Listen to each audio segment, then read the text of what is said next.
성경에 나오는데 그리스도 일꾼에 대해서 내가 좀 살펴보고 싶어. 그럼 주석이 안 나와요. 로고스에도 안 나옵니다. 아무리 두들겨 보십시오.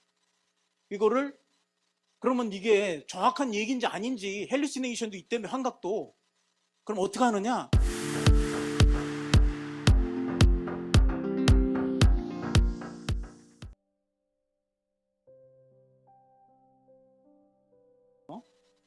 성경에 나오는데 그리스도 일꾼에 대해서 내가 좀 살펴보고 싶어. 그럼 주석이 안 나와요. 로고스에도 안 나옵니다. 아무리 두들겨 보십시오. 이거를 그러면 이게 정확한 얘기인지 아닌지 헬루시네이션도 있다며 환각도. 그럼 어떻게 하느냐? 바드도 써보시고요.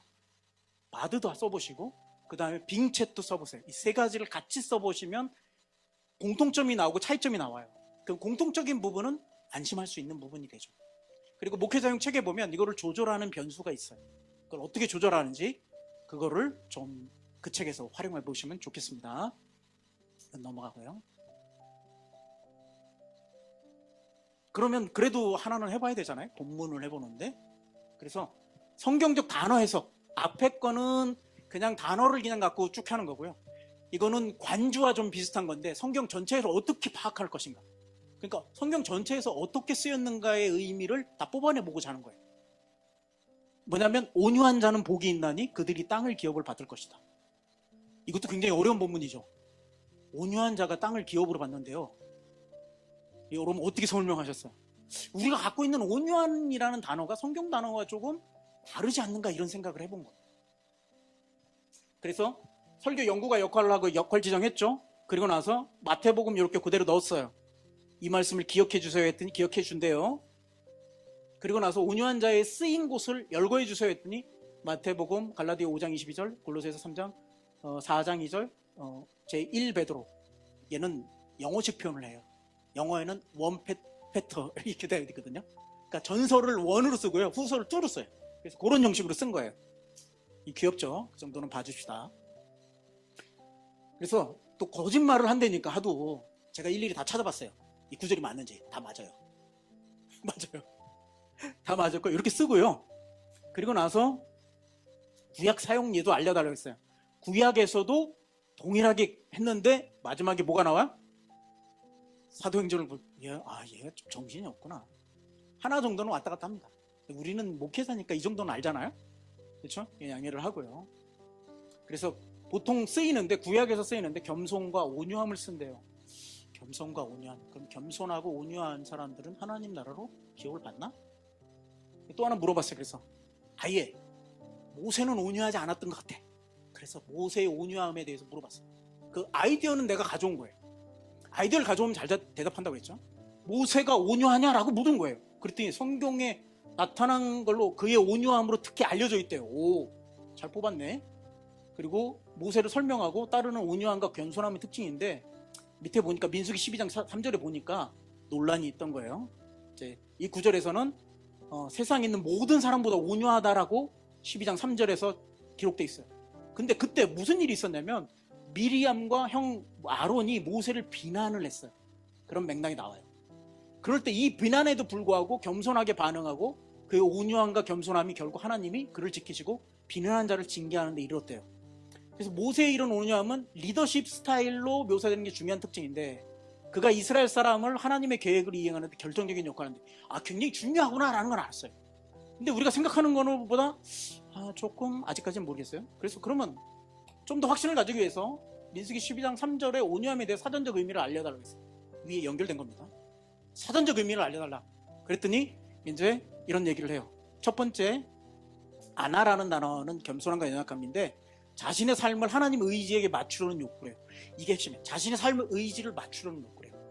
온유함이라는 건 그냥 순종 잘하고 겸손한 게 아니라 하나님께 자기 의지를 맞추는 거래요. 두 번째, 자기력, 자기 통제래요. 그래서 개인의 감정을 통제하고 자제할 능력, 참을성도 의미한대. 그렇죠? 그래서 거기에 대해서 이제 조금 더 인사이트를 얻은 거예요. 자, 그럼 예수님은 어떻게 설명했는데, 그리고 예수님과 어떻게 관련했는데, 자, 이렇게 물어보는 거예요. 차근차근. 그러면 뭐냐면 얘는 맥락을 알기 때문에 지금 뭘 얘기하고 있는지 기억하고 있어요. 온유함이 모세도 이야기하고, 얘도 이야기하고, 저것도 이야기해요. 그렇죠? 그런 다음에 예수님에 대해서 얘기했어요. 근데 아예 그냥 얘기했어요. 돈 장사하는 사람도 엎으셨어. 이게 온유함이 맞아? 이렇게 하고 제가 질문한 거예요. 어떻게 설명할 수 있나? 이렇게 물었습니다. 그랬더니 뭐라 그러냐면 온유함은 자신의 권리나 위치를 내세우지 않는 것을 의미하는데 이것은 절대적인 소극적 태도나 잘못된 일에 대해서 무관심을 의미하는 게 아니라는 거예요. 우리가 알고 있는 내용이죠. 그러니까 이게 소극적이지 않다는 거예요. 겸손하고 착하고 그냥 순종 잘하고 이게 겸손함이 아니라는 거예요. 예? 소극적이지 않은데 적극적인 태도인데 온유한 사람은 때로는 정의를 위해 단호하게 행동할 수 있대. 그래서 예수님이 성전을 엎은 거는 단호한 행동이라는 거예요. 진정한 온유함은 뭐냐? 그래서 하나님께 자기를 의지를 맞추고 악과 불의에 대해서 단호하게 일어설 수 있는 태도를 얘기한다. 이런 사람이 하나님 나라를 유업으로 받는다. 해석이 되죠. 그러니까 이제 그렇죠? 이해가 되죠? 온유함이라는 건 우리가 생각하는 약한 행위. 이게 제가 왜 고민이었냐면 청년들을 볼 때 제가 청년 사역을 좀 많이 오래 했는데 청년들이 오는 걸 보면 다 비리비리해요. 남자애들은. 여자애들은 똑똑해. 굉장히 빠릿빠릿해. 근데 남자애들이 비리비리하니까 여자애들이 관심을 안 가져. 그래서 교회 안에 결혼이 없는 거예요. 제가 그렇게 판단했어요. 아니 왜 똑똑하고 잘하고 말 잘하고 어떻게 보면 뭔가 액션을 취하고 이런 애들이 왜 없는지 몰랐는데 온유함에 대한 정의를 다시 해야 되는 거예요. 그들에게. 그냥 따르고 순종하고 맨날 목사님도 순종하라고 그러니까 순종하고 저도 맨날 그렇게 교육받았으니까 하라면 하는 거고 네? 좀 소극적이다. 그게 아니라는 거예요. 그러니까 이런 방식으로 성경 전체를 해석을 도울 수 있죠. 그래서 대중적인 이해와 의미가 다르다. 이렇게 제가 한 면으로 정리한 거예요. 온유한 자는 주관적 믿음과 의지를 가지고 때때로 불의에 대항하고 하나님 나라를 위해서 단호하게 행동하는 사람이다. 따라서 성경적인 온유함이란 자신의 믿음과 의지를 굽히지 않고 필요한 경우 단호하게 행동할 수 있는 힘을 가진 사람을 뜻합니다. 다시 말하면 이건 훈련될 수 있다는 거예요. 그러니까 이제 여자가 묻겠죠. 진짜 훈련에 있어서. 우리가 과연 그런 사람들이냐?